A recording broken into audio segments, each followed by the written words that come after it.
Here's an unboxing of this helmet right here. Comes wrapped in this plastic wrap, nice and protected. So I'll just bust this open and get a look at how else it comes packaged. I always think it's helpful just to see the product, you know, in just a regular person's hands. Okay, so the visor also comes in its own bubble wrap. Ooh, that looks clean. Look at that visor with that matte finish on it. Honestly, that looks really clean.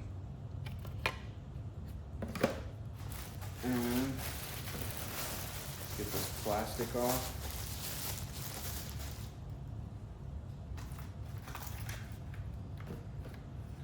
These tags out of here. And here's a look at the helmet. I mean, it's a pretty sick looking helmet. There's a look at the back of it.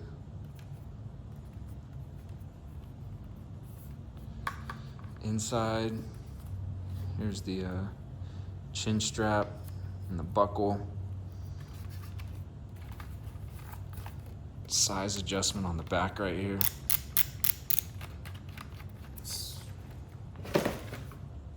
Looks awesome.